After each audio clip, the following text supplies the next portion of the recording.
and welcome to The Corner by Stephanie Renee Real Estate, and hosted by none other than yours truly. You got it, Stephanie Renee. I wanted to bring this platform to you all to have real conversations with real people regarding all things real estate. It's going to be good. You're not going to want to miss it. In tonight's session, my very first session, I had the honor of speaking with one of my favorite people in the world, my longtime friend turned client, Evander. We're going to be talking a little bit about his process building a brand new custom home on a lot of his choice.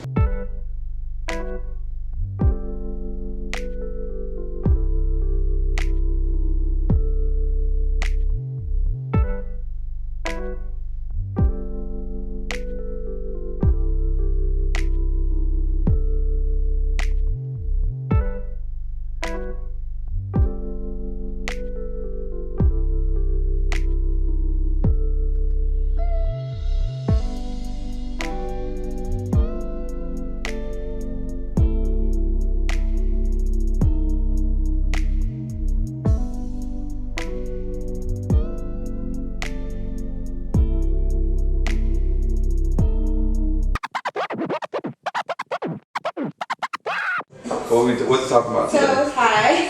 Hi, Stephanie. How are you today? I'm doing good. Sorry, you're recording? Yeah, I'm recording. Oh, okay, cool. It took us a while to get the camera started, so Evander drank his whole drink. Drink is gone. I have nothing to turn me up right now, so if I look a little dead, it's fine. This is Mr. Evander Manning, aka Mr. Right Now, aka Mr. Knight in Shining Armor. Not Shining Armor, it's at Night of Armor. Knight of Armor. By the way, that's my Instagram name, so if you want to follow me, it's Night of Armor.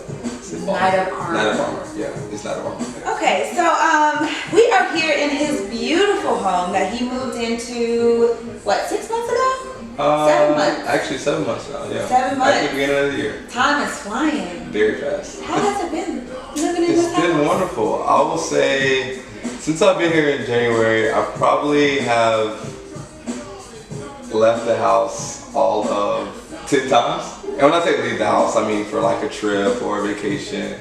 So far this year, I probably have thrown like 2 events. You've been to one of them, right? I've been to one, and it was fabulous. This house is amazing for hosting. It was a really fun time. Very fun time. And you probably had like almost 20 people here. Yeah, so I think it was close to 30 at my birthday. Yeah, that was a fun time. So it's been good. It's been good. You got your office space because you work from home. Work from home 24/7. And you actually decorated really fast. Did. So I'm the type of person where, yeah, if it's not together, I'm just probably somewhere not going to sleep. Yeah. So now that I'm home, usually Monday through Friday, every single day, the only time I really get out of the house is to go to the gym. So go to the gym in the mornings, come back home, work all day. I usually prepare dinner. I eat out less now that I have a home. And you have a very nice kitchen. Y'all see in the video. Really Thank you. Yeah. But yeah, I'm always stepping it up in the kitchen. So if you follow my account, you'll probably see some things in my story, some dinners that I made. I mean, at the end of the day, he's just bachelor of the year. He cooks. He's got an amazing house.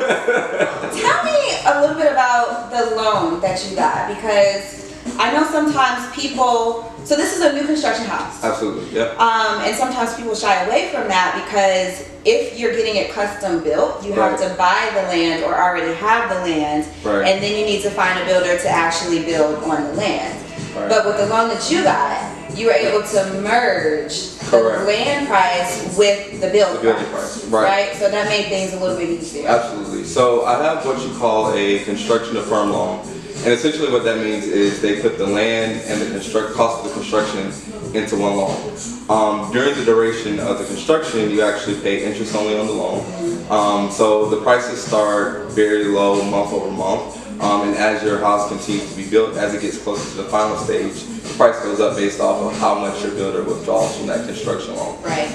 And then at the end, once your house is complete, you get a reappraisal, and then it basically refinances your loan, your construction firm loan, and basically converts it from a construction to a permanent loan, just like any other mortgage. So that was the route that I took. Honestly, it was a pretty seamless process with the lender. Essentially, I gave him my budget, and then I also worked with the builder to kind of have that cost where my land plus my construction costs merged within my budget, and it was more so realistic for me to go through and do the closing. So I actually had one-time close, so I closed at the very beginning. Okay, y'all, I'm gonna jump in for a hot second here. A one-time close allows you to bundle your land and your construction into one loan with one down payment. So it's just a streamlined process. You don't have to close twice. You close once, pay one down payment at the beginning of the process. I know historically you would have to close on the land and you would have to close on the construction. You're paying 2 down payments, but now a lot of lenders are offering construction to permanent loans with a one-time close. So let's talk about some of the hiccups, right? Do you want to talk about the hiccups? I know the hiccups. Yes. They're a little triggering, y'all, but it's reality. It's very much so a reality. So working with the builder was a bit stressful. There were minor tweaks and things done to the house that I didn't necessarily sign off on. So actually I had to go back to him and push back on certain changes that he had to, of course, come change.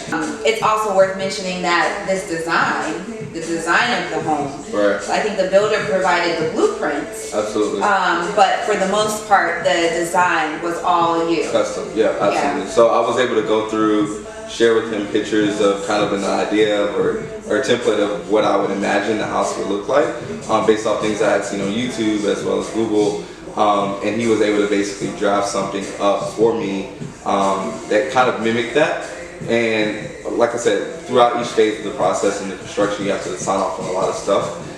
And the blueprint is one of them. So initially he came to us when we first met with him.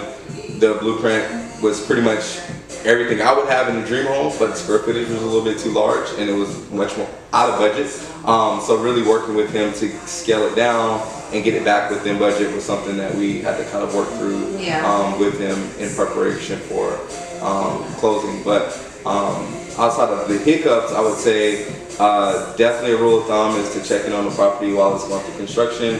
There was times I was out here literally every day of the week just to check progress. When things weren't moving as fast as I'd imagined or hoped, I would definitely escalate that with the builder, try to figure out, what's the holdup, are you waiting on inspections to pass? It was also during COVID. Absolutely. When like wood was insanely Lumber expensive. was very, very high. And it was hard to get. Like, Absolutely. it took forever to get. Yep. And So, during that time in Dallas, permits took a really long time. very long turnaround on permits as well. Yeah. And the good thing about, I guess, the construction of perm loans, so back to that, is that when you do close in the beginning, right before construction, it locks you into that budget. So whatever the builder quotes you, whether it's for lumber, whether it's for interior design, sheetrock, flooring, whatever it is, once you're locked into that budget, the builder is also locked into that budget. And there's no way that the builder can charge you more unless you both sign off on it. So it's basically called a cost of change. And they basically have to submit a request to the lender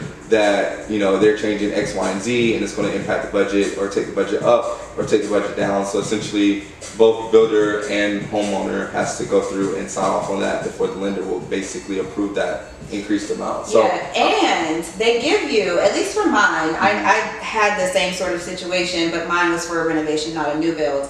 They gave me an inspector. Yep. So after each section or each phase of the house was done, the inspector came in and he looked at everything and he would say yes or no. And that helped a lot too. Absolutely. Because it covers you, especially if it's your first time building a home. Maybe you don't know exactly what to look for in a foundation inspection. That inspector is going to come out and make sure that the builder does everything to standard.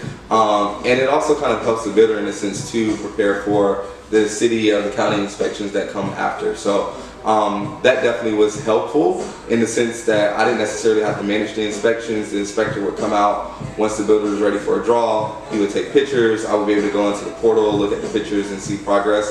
How was it buying a home as a single person? Because I know that can be pretty intimidating. A lot of people say they want to wait until they're with their life partner or married to purchase a home. So were you scared? I wasn't necessarily scared. I would say if I had a significant other or if I was married, the process would probably be a little bit easier. Seeing that I'm a single guy, of course income is everything. When you go through the home buying process and go through with getting a loan, getting your pre-approval. They check literally everything. How much debt you have, how many cars do you have on your credit, what's your credit score.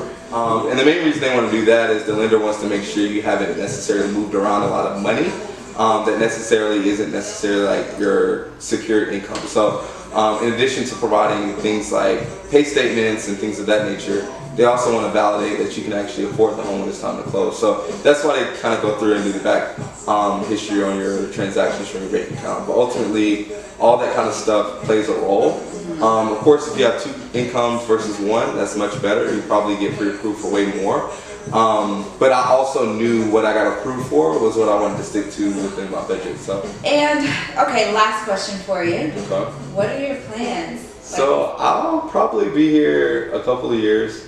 Meaning more than 2 years, obviously. But ultimately, this is my first project, first build. Now that I've had a little bit of lessons learned in the first build, I probably would want to do it again. Yeah. Probably wouldn't select the same builder. If I did, I would definitely know what to look for. Y'all, we can keep it real. The builder, ooh, it was a lot, but it was definitely a lot. But I learned so much in the process, and if I did it again, definitely know what to kind of look for as it relates to building a home. Back to what I would do with this house, even if I decided to like move out, I don't think I'm selling anytime soon. Even though the money looks very attractive, definitely it's an investment, but the location, I could definitely Airbnb this place out at any point.